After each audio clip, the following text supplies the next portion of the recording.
सभी धर्म प्रेमी बंधुओं को जय जिनेन्द्र। आज हम सभी लोग आचार्य समंत भद्र स्वामी द्वारा रचित ग्रंथराज रत्नगंडक श्रावकाचार्य जी के श्लोक क्रमांक 99 का अध्ययन करने जा रहे हैं। इस श्लोक में आचार्य महाराज ने स्थान के बारे में बताया है कि कैसे स्थान पर बैठ कर के खड़े होकर के सामायिक करनी चाहिए। तो उस स्थान के बारे में, सामायिक के निश्चित स्थान के बारे में आचार्य महाराज यहाँ हमें बता रहे हैं। आइए उच्चारण करते हैं। एकांते सामयिकं निर्व्याक्षेपे वनेषु वास्तुषु च चैत्यालयेषु वापि च परिचेतव्यं प्रसन्नधिया।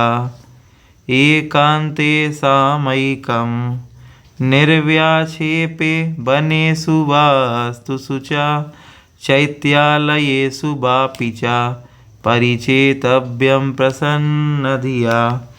इस तरह से सामायिक करने का स्थान यहाँ पे बताया। अब अर्थ की ओर चलते हैं। तो कह रहे हैं सामायिक कहाँ करनी है। कह रहे एकांते। एकांते मतलब एकांत स्थान में, जहाँ कोई डिस्टर्ब ना करे, ऐसे में सामायिकम, सामायिक करो। ठीक है। परिचेतव्य मतलब बढ़ाना चाहिए, सामायिक को बढ़ाना चाहिए। और कहाँ करना, एकांत में। निर्व्याक्षेपे, जहाँ पे कोई उपद्रव ना हो, आसपास लड़ाई झगड़ा ना हो, कोई आपके ऊपर उपसर्गादि ना कर दे, ऐसी जगह पे सामायिक करने बैठो। वो जगह कौन कौन सी हो सकती हैं। तो कहा वनेषु अर्थात जंगल में करो, वास्तुषु मतलब घर में करो, धर्मशाला में करो, चैत्यालयेषु मतलब मंदिर में करो तो और श्रेष्ठ है। ऐसे ऐसे और भी अन्य जगहों पे, वापिच और भी अन्य जगहों पे आपको प्रसन्न दिया मतलब प्रसन्न बुद्धि के साथ, प्रसन्न मन के साथ, परिचेतव्यम मतलब बढ़ाना चाहिए। क्या बढ़ाना चाहिए। सामायिकम, सामायिक को बढ़ाना चाहिए। तो एकांत में, उपद्रव रहित स्थान में, वन में, घर में, चैत्यालय में, धर्मशाला आदि आदि अनेक स्थानों पे आप सामायिक कर सकते हैं। बस ऐसी जगह करो कि जहाँ आपका सामायिक में मन लगे। ऐसा नहीं कि बीच बाजार में, सब्जी मंडी के बीच में बैठ गए ओके सामायिक करना ही हमें, तो ऐसे में नहीं। स्कूल की क्लास के बीच में, बच्चों के बीच में आप सामायिक करने के लिए बैठ जाओ तो नहीं, वहाँ पे फिर आपका मन नहीं लगेगा। इसलिए कहा एकांते, एकांत में सामायिक करनी चाहिए। चलते हैं अगले श्लोक की ओर।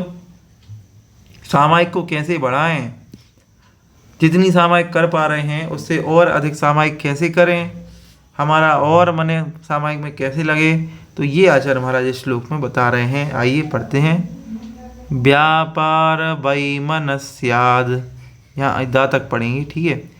व्यापार वैमनस्याद विनिवृत्त्या, विनिवृत्त्या मंत्रात्म विनिवृत्त्या, विनिवृत्त्या मंत्रात्म विनिवृत्त्या सामयिकं वदनीया, सामयिकं वदनीया दुपवासे चैक भोक्ते वा, दुपवासे चैक भोक्ते वा।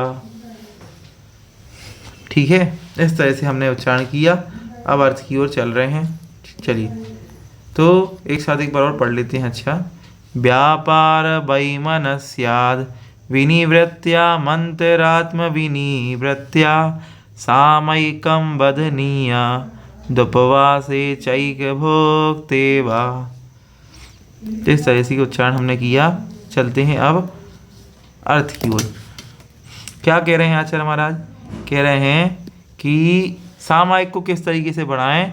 तो कह रहे हैं व्यापार, व्यापार अर्थात वचन और काय कि जो वैमनस्य है, जो बुरे भाव हैं, खोटे भाव हैं, ठीक है, तो काय और वचन की जो खोटी चेष्टाएं हैं उनसे विनिवृत्तिया, उनसे निवृत्ति होकर के, उनको दूर कर करके, काय और वचन की जो खोटी प्रवृत्ति है, वैमनस्य है, उसको उससे दूर होकर के, उससे निवृत्त होकर के, और अंतरात्म अर्थात मन से भी जो खोटे विचार हैं उनसे विनिवृत्तिया मतलब निवृत्त होकर के, दूर होकर के। तो क्या कह दिया पहली लाइन में। मन, वचन और काय, इन तीनों के खोटे विचारों से, खोटे जो इनकी चेष्टाएं आदि हैं, इनसे निवृत्त होकर के सामयिकम, सामायिक को वदनीयात मतलब बढ़ाना चाहिए। कब कब बढ़ाना चाहिए। उपवासे, ये लिखा है उपवासे, दुपवासे मतलब उपवासे, और चा एक भुक्ते, एक भुक्ते मतलब चाहे आप एक बार भोजन करो, ठीक है, एक भुक्ते, या उपवासे, उपवास में करो। ठीक है। इन दोनों में आप सामायिक को इस तरीके से मन वचन काया की खोटी प्रवृत्ति को रोक करके आप सामायिक को बढ़ा सकते हो। इस तरह से आचार्य महाराज ने यहाँ पे सामायिक बढ़ाने की रीति का उपदेश दिया है। किस तरीके से बढ़ाएं, वीडियो को पुनः देखिए, बैक कीजिए, पढ़िएगा, आप सभी को समझ में आएगा। सभी को तब तक के लिए अगली वीडियो मिलते हैं। सभी को जय जिनेंद्र।